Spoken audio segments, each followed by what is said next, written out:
AC और DC में difference देखो, 10th में आपने पढ़ा है, मैं फिर बता रहा हूँ। डीसी करंट कैसे चलता है, अगर इधर आप लेते हैं टाइम और नहीं इधर करंट और इधर टाइम, ओके, तो करंट कांस्टेंट रहता है, उसको कोई फर्क नहीं पड़ता टाइम के साथ। ओके, तो डीसी करंट अपने को मिलता है बैटरी से। तो डीसी करंट कैसे चलता है, उसका मैग्नीट्यूड चेंज नहीं होता। एसी करंट कैसे चलता है, ये मैंने ग्राफ बना रखा, देखो करंट बढ़ेगा, घटेगा, फिर नेगेटिव में बढ़ेगा, फिर घटेगा, फिर पॉजिटिव में बढ़ेगा। This is called alternate current, AC. अब इसको अल्टरनेट क्यों बोलते हैं, क्योंकि अल्टरनेटिवली पॉजिटिव और नेगेटिव में जाता रहता है, positive negative positive negative positive negative. Okay, अब यहां पे करंट कितना है, जीरो। यहाँ पे करंट कितना है, जीरो। यहाँ पे करंट कितना है, जीरो। अब मेरा क्वेश्चन है, अगर एसी करंट ऐसे चलता है तो आपका बल्ब बुझता क्यों नहीं है, फ्लक्चुएट क्यों नहीं करता, ऑन ऑफ क्यों नहीं होता, तो बताएगा सर वो बहुत थोड़े टाइम के लिए चलेगा। हाँ एग्जैक्टली। अब देखो क्या है अभी, अब प्लीज पहले देखना कि मुझे ये ना क्वेश्चन हमेशा मेरे दिमाग में आता था व्हेन आई वाज स्टूडेंट, कि अगर एसी करंट जीरो होता है, फिर जीरो होता है, फिर जीरो होता है, तो बल्ब हमारा फ्लक्चुएट क्यों नहीं करता। क्योंकि चलो पंखा तो समझ में आता है कि पंखा चलता रहेगा, थोड़े से टाइम के लिए अगर बुझ भी गया तो पंखा रुकेगा नहीं, पर बल्ब को तो फ्लक्चुएट करना चाहिए, या टीवी को तो फ्लक्चुएट करना चाहिए। एसी की फ्रीक्वेंसी होती है 50 हर्ट्ज। अब 50 हर्ट्ज का मतलब है 50 साइकिल्स पर सेकंड। तो ऐसा एक साइकिल 1, और फिर ऐसा एक साइकिल 2, ऐसे साइकिल 50 पूरे कर जाता है एसी एक सेकंड में। फ्रीक्वेंसी इतनी ज्यादा है कि यहाँ पे ड्रॉ करना ही हमारे लिए मुश्किल हो जाएगा। एक सेकंड में 50 साइकिल एसी कंप्लीट करता है, और एक सेकंड में देख लो 2 बार जीरो हो रहा है, यहाँ पे और यहाँ पे, अगली बार इस यहाँ पे और यहाँ पे। तो एक सेकंड में 50 साइकिल है, और एक साइकिल में 2 बार जीरो हो रहा है, तो मतलब एक सेकंड में वो 100 बार बल्ब बुझ जाता है। अब हमें पता ही नहीं चलेगा अगर एक सेकंड में आपको 100 बार बल्ब को बुझा के जला दें तो एसी की फ्रीक्वेंसी इतनी ज्यादा है कि हमें वो कॉन्टिन्यूस जैसा लगता है, पर एक्चुअली एसी क्या करता है, कम ज्यादा होता रहता है। अब मैं ये आपको क्यों बता रहा हूँ, एसी की फ्लक्चुएशन क्यों बता रहा हूँ। देखो हमें क्या करना होता है, ये मेटल की प्लेट है, इसके साथ लिंक फ्लक्स अगर चेंज करनी तो इसमें एडी करंट इंड्यूस हो जाए। अब फ्लक्स चेंज करने के लिए बाहर मैग्नेट को मूव नहीं करते, बहुत ही आसान है, बाहर मैग्नेट एसी से बना देते हैं, इलेक्ट्रोमैग्नेट जो है एसी से बना देंगे। अब एसी क्या होगा, एसी बढ़ेगी, मैंने मेथड लिख रखा है तेरे को, इंक्रीज होगी डिक्रीज होगी, इंक्रीज होगी डिक्रीज होगी। मान लो मैंने नॉर्थ पोल बना रखा है और मैंने एसी से बना रखा है, और कैसे बनाया, सोलेनोइड से। ओके, अब देखो, अब एसी में अगर इसको लगा देता हूँ, ये एसी का सोर्स होता है, तो क्या होगा, करंट जाएगा पॉजिटिव, मान लो इधर से बनता है नॉर्थ पोल। अगली बार करंट ने पहली बार इस साइकिल में पॉजिटिव में, तो इधर क्या था नेगेटिव, हाफ साइकिल में वो इधर चलेगा, अब बनेगा साउथ पोल। ठीक है, तो पॉजिटिव हाफ के लिए अगर एक साइड नॉर्थ पोल बन रहा है, तो नेगेटिव हाफ के लिए उस साइड क्या बन जाएगा, साउथ पोल, फिर नॉर्थ फिर साउथ। तो एसी से अगर आप मैग्नेट बनाते हो अल्टरनेटिंग करंट से, तो ऐसा मैग्नेट बन जाएगा, उसका फ्लक्स तो बहुत ही वेरी करेगा, निकलेगा डिक्रीज होगा, फिर अंदर आएगा, फिर निकलेगा डिक्रीज होगा, अंदर होगा। तो हमें कुछ वेरी करने की जरूरत ही नहीं पड़ेगी, बस आप एसी चला दो, एसी से मैग्नेट बना के शीट के साथ चेंज कर, तो अपने आप ही फ्लक्स चेंज हो जाएगा और उसमें एडी करंट इंड्यूस हो जाएगा। समझ में आएगा ये स्टेप। अगर आपने डीसी से मैग्नेट बनाया होता है, देखो ये सोलेनोइड है, मैं इसको बैटरी लगा देता हूँ, तो करंट हमेशा इस डायरेक्शन में फ्लो करेगा ऐसे, तो इस साइड हमेशा नॉर्थ पोल बना रहेगा, इस साइड साउथ पोल बना रहेगा। तब आपको फ्लक्स वेरी करने के लिए इसको मूव करना पड़ेगा। मैं कह रहा हूं आप डीसी से बनाओ मत, आप एसी से बना लो। ये सोलेनोइड ली, ये एसी का सिंबल होता है, ये डीसी का सिंबल ये है सेल, और एसी सोर्स का सिंबल है ये। अब एसी में क्या होगा, अगर हाफ साइकिल के लिए पॉजिटिव को मैं क्लॉकवाइज ले लेता हूं, तो नेक्स्ट हाफ साइकिल नेगेटिव के लिए वो एंटी क्लॉकवाइज हो जाएगा, तो नॉर्थ पोल बनेगा, फिर यही साउथ पोल बनेगा, फिर north pole south pole, alternate change होता रहेगा, तो अपने आप ही मैग्नेटिक फील्ड कम ज्यादा होता रहेगा ऐसे। तो इसके पास आप मेटल की शीट रख दो, एसी जोड़ दो, आपको कुछ नहीं करना, ये अपने आप ही फ्लक्स वेरी करके इसमें करंट इंड्यूस होते रहेगा। तो एडी करंट यहाँ पे भी जनरेट करते हैं, मोस्टली एसी सोर्स लेते हैं, क्योंकि एसी फ्लक्स हमें वेरी करने की जरूरत नहीं पड़ती है। समझ में आया क्या? यस। अब आपके घरों में जो डिवाइसेस चल रहे हैं वो एसी से चल रहे हैं, डीसी से चल रहे हैं? बताओ। डीसी से। नहीं, हमारे घरों में जितने घर में एसी आता है कि डीसी आता है, बताना। एसी आता है। एसी आता है सर। जितनी भी डिवाइसेस है, जितने हमारे घरों में पंखा है, मोटर है, टीवी है, कूलर है, सब एसी से चल रहे हैं। अब हमें एसी करंट इसको रिड्यूस, हाँ बोलो बोलो। सर, वो आप चाहते थे सर, करंट किस में नहीं लगता? डीसी में, करंट एसी में? करंट करंट बेटे डीसी में नहीं लगता। और डीसी में क्यों नहीं लगता? क्योंकि बताता हूँ, इसके बाद बताता हूँ, अभी जो मैं बता रहा हूँ बता। करंट में कभी हमें जितनी भी डिवाइसेस हैं वो किससे चलती हैं? एसी से। अब उससे एक प्रॉब्लम हो जाती है। अभी मैंने आपको पंखा बताया था, पंखे के ये विंग्स हैं 3, और ये पंखे का जो मोटर है ये अपने को नीचे एक मेटल डिस्क दिखती है। मेटल डिस्क जैसे दिखती है, ये मेटल ही होती है, ये तो देखी होगी सबने। अब हम इसको चला रहे हैं एसी से। अब जो एसी आ रहा है वो फ्लक्चुएट करता हुआ आ रहा है। मान लो इसके अंदर ही वायर है, इसके अंदर ही वायर्स लगी हुई हैं, उनमें एसी करंट चल रहा है, तो करंट क्या होगा? एक बार पॉजिटिव, एक बार नेगेटिव। तो उनके अंदर जो वायर के अराउंड मैग्नेटिक फील्ड बनेगा वो भी फ्लक्चुएट करेगा, कभी नॉर्थ पोल, कभी साउथ पोल, कभी कम कभी ज्यादा। देखो ऐसे फ्लक्चुएट करेगा मैग्नेटिक फील्ड, इंक्रीज होगा, डिक्रीज होगा, जीरो हो जाएगा, फिर नॉर्थ की जगह साउथ बनेगा, इंक्रीज होगा, डिक्रीज होगा। तो पंखे की ये जो मेटल डिस्क होती है नीचे जो लगी हुई है, हमने तो करंट भेजा था अंदर इसको चलाने के लिए, अंदर मोटर को करंट भेजा था, पर उस करंट ने इस मेटल डिस्क के साथ फ्लक्स भी चेंज कर दिया। तो इस मेटल डिस्क में क्या इंड्यूस हो जाएंगे? Eddy currents. अब वो एडी करंट कुछ नहीं करेंगे, पंखा चलाने में तो हेल्प ही नहीं कर रहे, वो तो पंखे को गर्म ही करेंगे। तो मोस्ट ऑफ द डिवाइसेस हमारे घरों में क्या होती हैं? एसी से चलने वाली होती हैं। अगर डीसी से चलती है ना तो फ्लक्स चेंज नहीं होता, एसी से चलती है तो धक्के से फ्लक्स चेंज हो जाता है ना चाहते हुए भी। तो उनमें क्या प्रोड्यूस हो जाते हैं? एडी करंट, जो उसको हीट ही कर रहे हैं जाके। ओके, और उस हीट को रोकने के लिए हमें एडी करंट को रिड्यूस करना पड़ेगा, और उसके मेथड है भाई। तो ज्यादातर देख लेना, आपकी मोटर है ना, आपकी मोटर पानी वाली मोटर देखी है सबने? यस। पानी वाली मोटर की बॉडी होती है, उस पे स्लॉट बने होते हैं कैसे, कि सीधी गोल सिलेंडर जैसी बॉडी होती है। अब मुझे बताओ वो स्लॉट क्यों बने हैं उस पे? हीट बाहर निकालने के लिए। गोल भी होता है ना, तब भी हीट निकल जाती है। हीट तो निकल ही जाती है। देखो उस मोटर पे स्लॉट क्यों बने हैं? दो रीजन है, हीट वाला भी बोल सकते हो। हीट तो जैसे अगर सीधी बॉडी होती तो एरिया कम होता, अब स्लॉट बनाने से ऐसे ऐसे मैं एक साइड से बना रहा हूँ, एरिया बढ़ जाता है। एक मिनट चूज, एक मिनट में तेरा क्वेश्चन पढ़ता हूँ, एक बार मैं यहाँ चल रहा हूँ।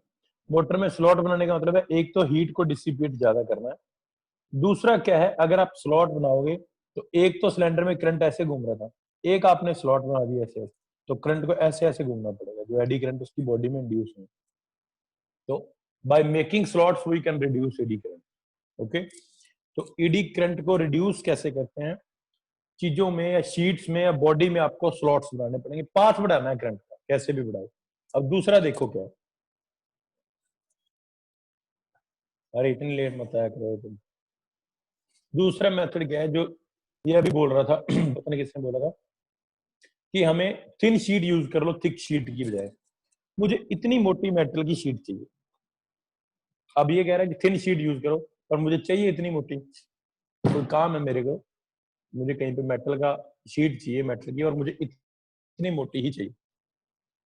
अब प्रॉब्लम क्या है कि मुझे इतनी मोटी शीट लगाऊंगा तो एडी करंट बहुत इंड्यूस हो जाए। तो हम क्या करते हैं, इतनी मोटी शीट ना लेके पतली पतली शीट्स ले लेते हैं। ये शीट ली, इसको लैमिनेट किया, लैमिनेट मतलब करंट इस शीट का अगली शीट में जाए। ये दूसरी शीट ली, इसको लैमिनेट किया, और इनको जोड़ जोड़ के इतनी मोटी शीट बना, तो इस शीट का एडी करंट इसमें रह जाएगा, और इस शीट का एडी करंट इसमें रह जाएगा, और अपने एडी करंट बहुत हद तक रिड्यूस हो जाएगा। तो दूसरा मेथड क्या है एडी करंट को रिड्यूस करने का? ये +2 की बुक है, देखो इन्होंने बुक में डायग्राम बना रखा है। हमें कहीं पे मोटी शीट चाहिए तो हम मोटी शीट नहीं लेते हैं, पतली पतली शीट्स यूज करके एक मोटी शीट बना लेते हैं। प्लीज किसी के घर में ट्रांसफार्मर सर, होना, मैंने आपको हाई बोलो। रेजिस्टेंस भी ले सकते हैं, high resistance material. High resistance material ले सकते हो, पर उससे एक और पंगा हो जाता है। उससे क्या होता है, करंट हीट ही ज्यादा प्रोड्यूस हो जाती है, तो बहुत कुछ देख के चलना पड़ता है। हाई रेजिस्टेंस नहीं बोल सकते, हमें मटेरियल वही लेना है, उसमें करंट की लेंथ बढ़ानी है। ये देखो अभी मैं बताता हूँ, तेरे को एक एग्जांपल से बताता हूँ। ये सॉलिड शीट है, हमें इतनी शीट चाहिए ऐसी, इसमें एडी करंट बहुत इंड्यूस हो जाएगा, तो हम क्या करते हैं, पतली पतली शीट लेके, ये रिवेट का मतलब उनको जोड़ देते हैं रिवेट से, नट नट टाइप कह सकते हो। ये तो इतनी मोटी शीट भी मिल गई और हमने पतली शीट्स ली और आपस में इनको इंसुलेट कर देते हैं, ठीक है। अब एडी करंट इससे रिड्यूस हो जाते हैं। अब देखो ये क्या कह रहा है कि रेजिस्टेंस बढ़ा दो, हमें ना हीट कम करनी है एक्चुअली। मैं बताने की ट्राई करता हूँ, समझना। हमें एडी करंट से कोई मतलब नहीं, जितने मर्जी प्रोड्यूस हो रहे हैं, हमें तो हीट कम करनी है। देखो कैसे कम होती है, एक्चुअल में हीट ही कम होती है। आपने ये मोटी शीट ले ली है, कितनी मोटी, मैं थिकनेस बता रहा हूँ, ये शीट कितनी थिकनेस लेगी। सपोज इसमें करंट इंड्यूस हो रहा है 4 एम्पियर, तो हीट का फॉर्मूला क्या होता है बताना भाई, आई स्क्वायर आर टी। तो मैं बाकी रेजिस्टेंस भी 1 ओम है, टाइम भी 1 सेकंड ले लेता हूं, तो हीट इंड्यूस होगी 16 जूल। अब मैंने इस थिक शीट के 4 पीस कर दिए और आपस में उनको इंसुलेट कर दिया। ये वही वाली शीट है, यहां से काट दी, यहां काट के 4 पीस बना दिए।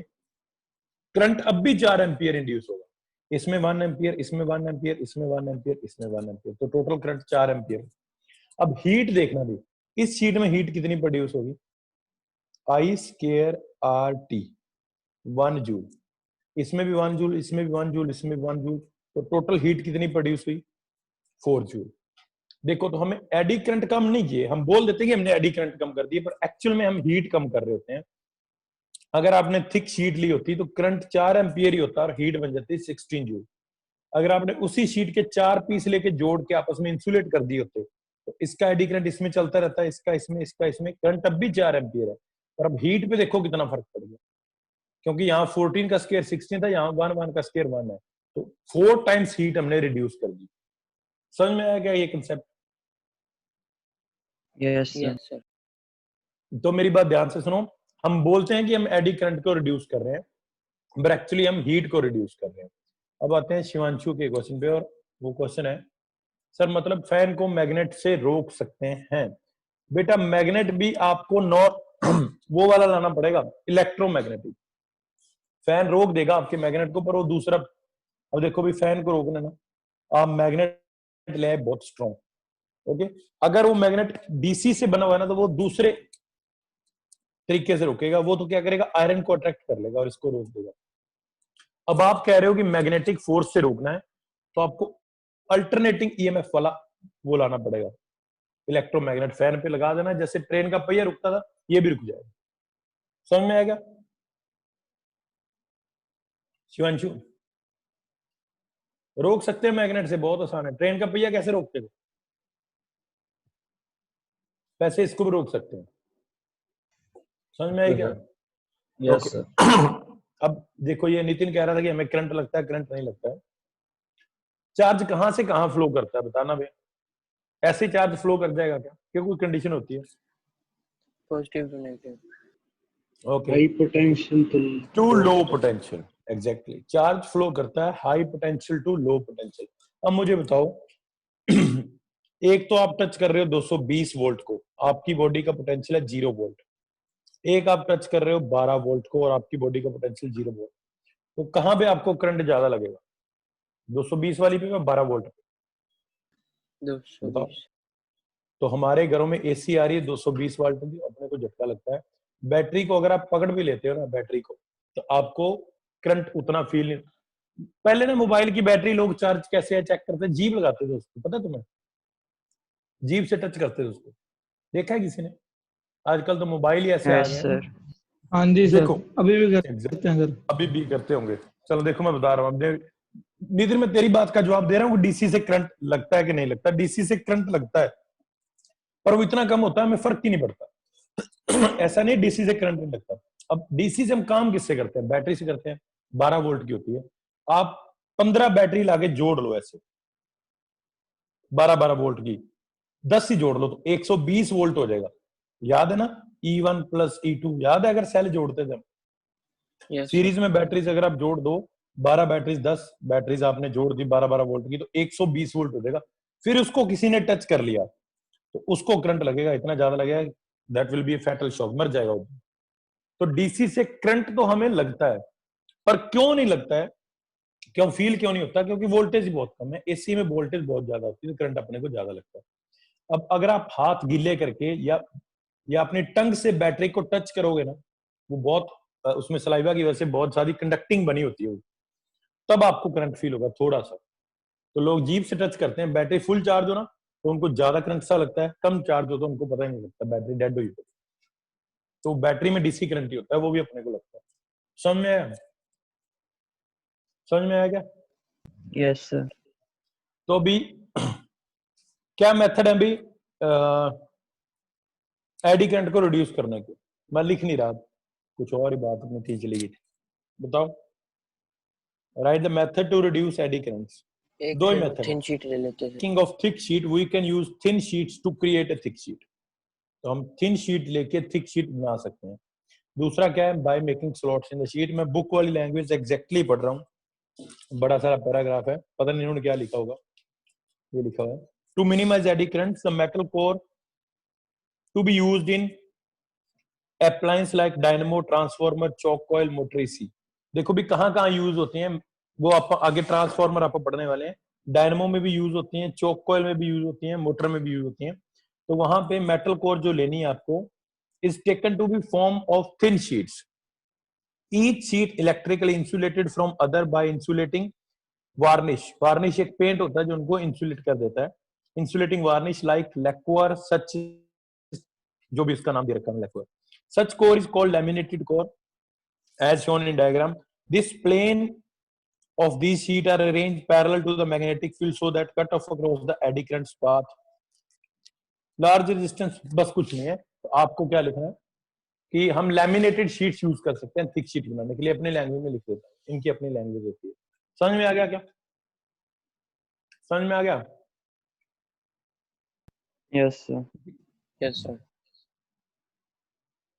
जल्दी आ जाया करो तुम लोग। अरे एक मुझे बताना, 5 बजे किसकी क्लास होती है? तुम लोग 5 बजे बैच क्यों नहीं लगाते? टॉपिक अपना बहुत इंपॉर्टेंट है अभी।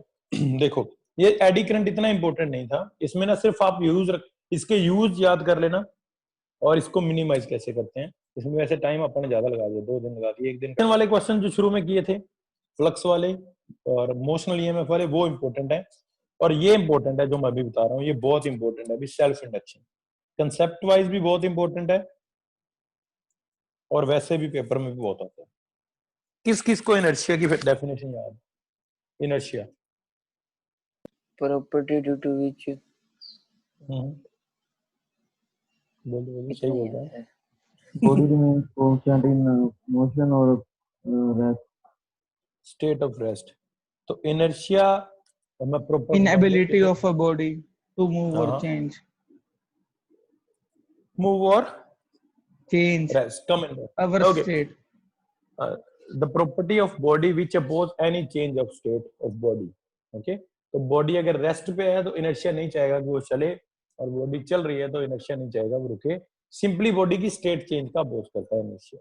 अब मैं इनर्शिया तुम्हें क्यों बता रहा हूँ, मैकेनिक्स में जो काम इनर्शिया का होता था, इलेक्ट्रिसिटी में वही काम सेल्फ इंडक्शन का है। ओके, तो it's called inertia of electricity.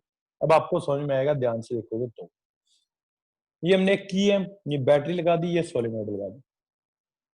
अब जैसे मैं इसको ऑन करूंगा की को, तो सर्किट में करंट को इंक्रीज होना है, अभी 0 to I, ठीक है।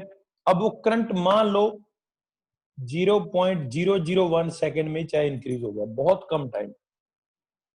देखो भी, हम स्विच ऑन करते हैं, बल्ब कितनी जल्दी जल जाता है, उतनी देर में करंट इंक्रीज हो जाता है सर्किट में। मैं उसी टाइम की बात करूंगा सिर्फ, हमारे लिए ये मैटर नहीं करता 0.001 सेकेंड, क्योंकि हमें तो टाइम वेस्ट करने की आदत पड़ी हुई है। लेकिन अब सपोज करो न्यूक्लियर ब्लास्ट करना है किसी जो जापान और रशिया वाले थे उन्होंने न्यूक्लियर ब्लास्ट किया था जापान पे, अगर इतना लेट हो गया होता तो जिन्होंने ब्लास्ट किया था उनका प्लेन भी जल जाता उसमें। समझ में आ गया?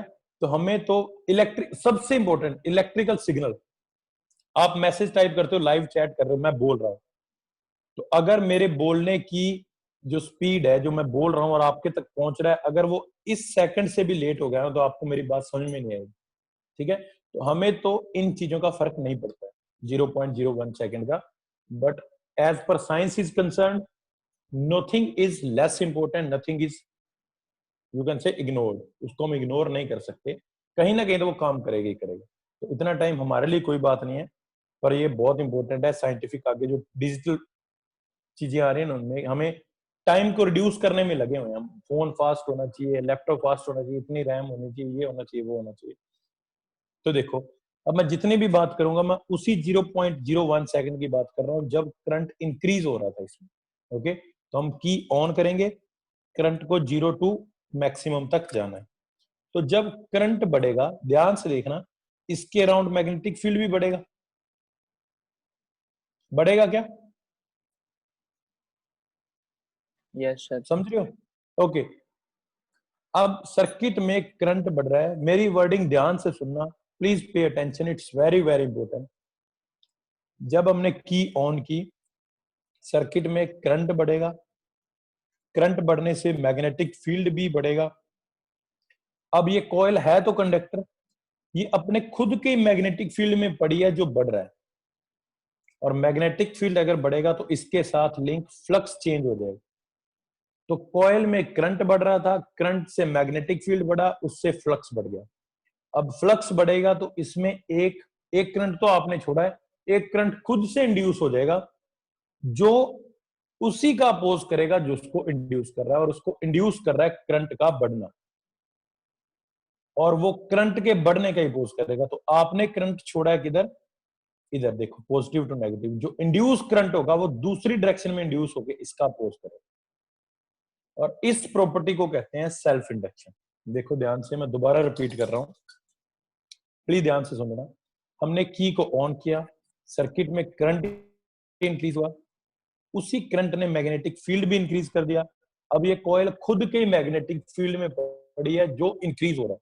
तो इसमें एक तो बैटरी से करंट भेज रहे हो, एक इलेक्ट्रोमैग्नेटिक इंडक्शन से भी करंट इंड्यूस हो जाएगा, और वो current according to Lenz law उसी चीज का अपोज करेगा, the same reason which is inducing it. और उसको इंड्यूस अल्टीमेटली कौन कर रहा है? करंट का बढ़ना। अब वो उसी का अपोज करेगा, तो अपोजिट डायरेक्शन में, उसको मैं ई लिख रहा हूं, अपोजिट डायरेक्शन में ईएमएफ इंड्यूस हो जाएगा। ओके, और वो ईएमएफ कर क्या रहा है?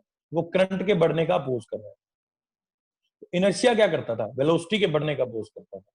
तो सर्किट में करंट के बढ़ने का इंड्यूस ईएमएफ अपोज कर रहा है, और इस प्रॉपर्टी को, कॉइल की खुद की प्रॉपर्टी को, जिसकी वजह से वो खुद में करंट के बढ़ने का अपोज कर रही है, क्या कहते हैं? Self induction. ठीक है, अब सुनो, सुनते जाना, लास्ट में अपने क्वेश्चन करते हैं। अब मान लो करंट बढ़ गया जितना बढ़ना था, तो करंट आई हो गया, उसके बाद क्या इंड्यूस ईएमएफ होगा? उसके बाद मैग्नेटिक फील्ड कांस्टेंट हो जाएगा।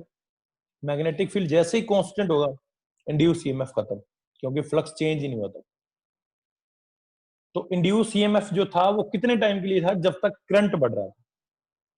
अब आपने अगले में क्या किया? आपने उसी कॉइल को करंट ऑफ कर दिया, आपने करंट जो फुल चल रहा था आपने की को ऑफ कर दिया।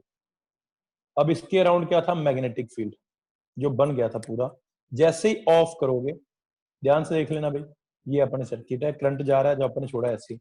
अब आपने ऑफ कर दिया तो मैग्नेटिक फील्ड जो पूरा था अब वो धीरे धीरे डिक्रीज होगा।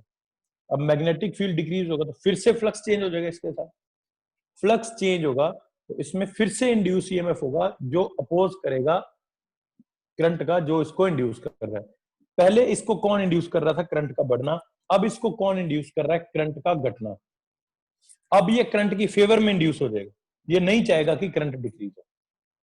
ठीक है, तो अब मैं इसकी डेफिनेशन लिख रहा हूं, द प्रॉपर्टी ऑफ कॉइल, फिर आप अपने क्वेश्चन लेना।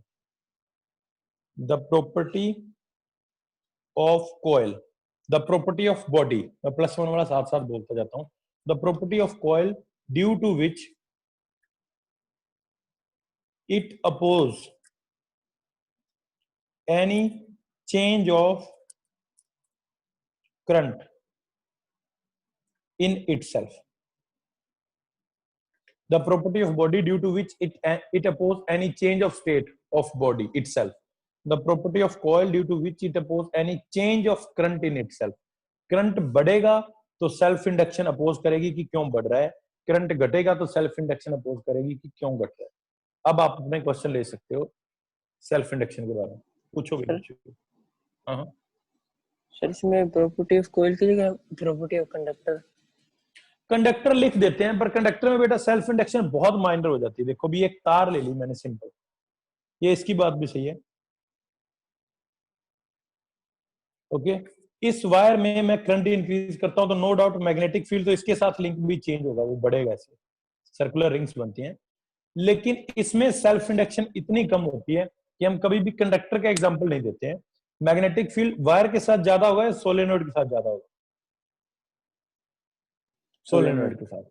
तो हम क्या करते हैं, इसको कॉइल बोलते हैं. अब कॉइल और सोलेनोइड में फर्क समझो भी, ये भी कॉइल है पर ये सोलेनोइड है, और एक ही जगह ऐसे से बहुत सारी तारें लगा दें, सर्कल एक ही जगह लगा दें, ये भी कॉइल है. ओके, तो instead of saying conductor we are using word coil, because coil में बहुत स्ट्रॉन्ग मैग्नेटिक फील्ड होता है और बहुत स्ट्रॉन्ग सेल्फ इंडक्शन आती है, कंडक्टर में इतनी ज्यादा नहीं आती. ओके, चलो और बताओ, किसी को सेल्फ इंडक्शन में कोई डाउट हो तो पूछ सकते सर. हो. क्या खुद की मैग्नेटिक फील्ड से सर ईएमएफ इंड्यूस हो सकता है सर? अब वो मैग्नेटिक फील्ड आया कहां से खुद वाला, पहले तो ये बताओ. अब बार मैग्नेट में तुम कहो, बार मैग्नेट में तुम कहोगे करंट, देखो भी बार मैग्नेट का खुद का मैग्नेटिक फील्ड होता है, पर वो चेंज नहीं होता है, वो जितना उतना ही पड़ा रहता है. तो इसमें तो कभी इंड्यूस नहीं हो सकता. अब इस कॉइल में खुद का ही मैग्नेटिक फील्ड था, that's why it's called self induction, जो चेंज हो रहा था. और वो चेंज क्यों हो रहा था? करंट इंक्रीज हुआ. मैं दोबारा बता दूंगा इसको, कोई प्रैक्टिकल एग्जांपल कुछ नहीं. मैं ये सर कॉइल में होता है सर बस? हाँ, कॉइल ज्यादा अभी तो मैं बता रहा था कंडक्टर में भी होता है, कंडक्टर में भी होता है, पर कॉइल में बहुत डोमिनेंट हो जाता है, इसलिए आप कॉइल का एग्जांपल होता हर जगह, जहां पे भी करंट चेंज होगा ना वहां पे होगा. मैं दोबारा बता रहा हूँ, ध्यान से सुन लेना.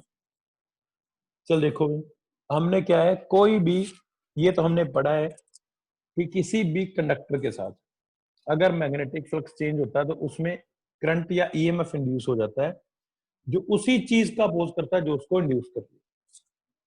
ओके, अब सुनो ध्यान से. अब वो पोज ये सेल्फ इंडक्शन में कैसे काम करता है, मैं ध्यान से देख लेना. हमने सोलेनोइड ली, उसको बैटरी लगा के स्विच ऑन कर दिया. अब स्विच ऑन करते इसमें करंट बढ़ना है कॉइल में. अगर करंट बढ़ेगा तो इसके अराउंड मैग्नेटिक फील्ड भी बढ़ेगा. ओके, अब इसके अराउंड अगर मैग्नेटिक फील्ड बढ़ रहा है तो इसमें करंट इंड्यूस होगा, क्योंकि आपने फ्लक्स चेंज कर दिया. और वो करंट इस हिसाब से इंड्यूस होगा कि वो उसी का अपोज करेगा जो उसको प्रोड्यूस कर रहा है. उसको प्रोड्यूस कौन कर रहा है? अल्टीमेटली करंट का बढ़ना. तो वो करंट के बढ़ने का अपोज करेगा और उल्टी डायरेक्शन में इंड्यूस हो जाएगा. अब आप बाहर से बार मैग्नेट इसके पास नहीं ला रहे हैं. फैराडे ने क्या किया था, एक कॉइल रख के बाहर से बार मैग्नेट लाया था, वो नहीं कर रहे हम, एक्सटर्नल सोर्स नहीं है.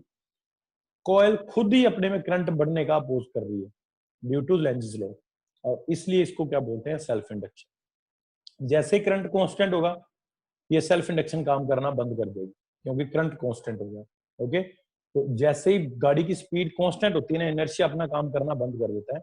इनर्शिया तो तब अपोज करता है जब तो स्पीड बढ़ रही हो या स्पीड घट रही हो, चेंज ऑफ स्टेट.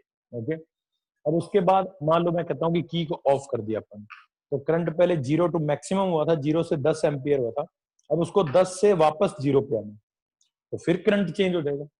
अब करंट चेंज होगा तो जो मैग्नेटिक फील्ड बिल्डअप हुआ था इसके अराउंड, अब वो डिक्रीज होगा धीरे धीरे. पहले तो बना था ऐसे स्ट्रॉन्ग बिल, अब वो डिक्रीज होगा. अब डिक्रीज होगा तो ये कॉइल है तो कंडक्टर, इसके साथ लिंक फ्लक्स चेंज हो जाएगा, और उस फ्लक्स को चेंज कौन कर रहा है? करंट का डिक्रीज होना. तो अब ये करंट की फेवर में आ जाएगी कि करंट डिक्रीज क्यों हो रहा है.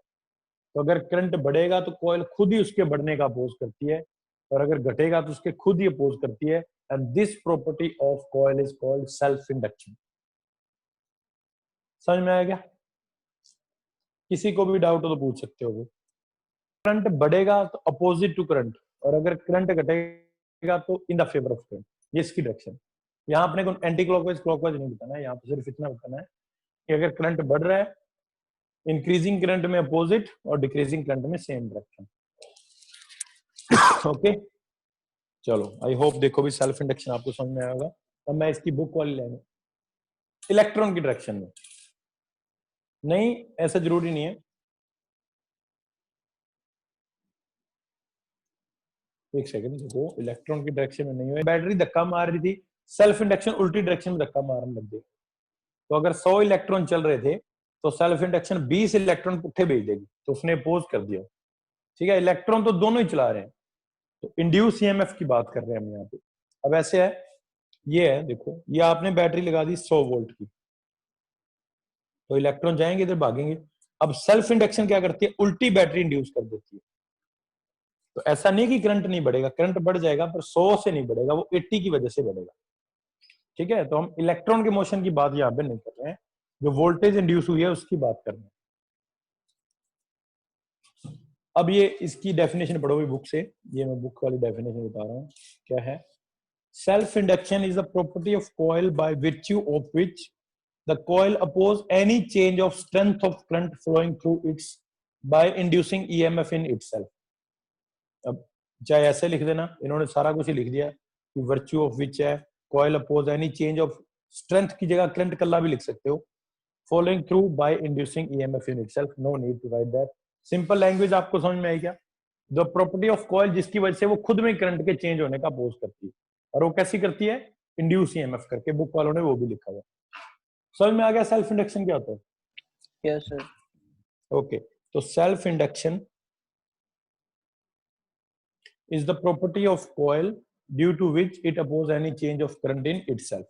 चलो अब अगला पार्ट समझो भी फिजिक्स का। जैसे मीटिंग एंड होगी, कितना टाइम पड़ा है माधव, कितना टाइम पड़ा है? कि जितना लॉन्ग डिस्टेंस ट्रेवल करो उतना ही है ना। देखो अब ये छोटी वायर है और बड़ी वायर है, तो इसका रेजिस्टेंस होता है रो एल बाई ई। इसका रेजिस्टेंस कम होगा, इसका रेजिस्टेंस ज्यादा होगा। तो लॉन्ग लेंथ पे अगर आप भेज रहे हो तो आपने रेजिस्टेंस इंक्रीज कर दिया और वो करंट को इंक्रीज, वो सेल्फ इंडक्शन के कारण नहीं होता है, वो रेजिस्टेंस के कारण होता है, because current is equal to होता है V बाय R। तो अगर आप लेंथ बढ़ा रहे हो तो आप एक्चुअली रेजिस्टेंस बढ़ा रहे हो, तो रेजिस्टेंस बढ़ने से करंट डिक्रीज होता है। ओके, और वो छोटी सी चीज भूल गया क्या सर, वो अगर करंट इंक्रीज होता है सर, मैग्नेटिक फील्ड इंक्रीज होता है, इसका रीजन भूल गए, याद नहीं आता। एक मिनट रुक जा, मैं बताता हूँ अभी। ओए याद देख शिवांशु, क्या बता रहा था मैं, उसमें क्या है, उसमें करंट को पक्का डिक्रीज ही रखेगा। सेल्फ इंडक्शन में तो बस तब अपोज करेगा जब करंट बढ़ रहा था। मेरी बात समझो, इस वायर में करंट है 10 एम्पियर, आपने बड़ी वायर लगा दी तो करंट परमानेंटली 8 एम्पियर हो जाएगा। पर सेल्फ इंडक्शन में ऐसा नहीं है, करंट अगर 10 एम्पियर होना है तो 10 एम्पियर ही रहेगा, पर उसको बढ़ने में टाइम लग जाएगा, एकदम से नहीं बढ़ेगा। तो इसमें तो करंट डिक्रीज होता है लेंथ की वजह से, और वहां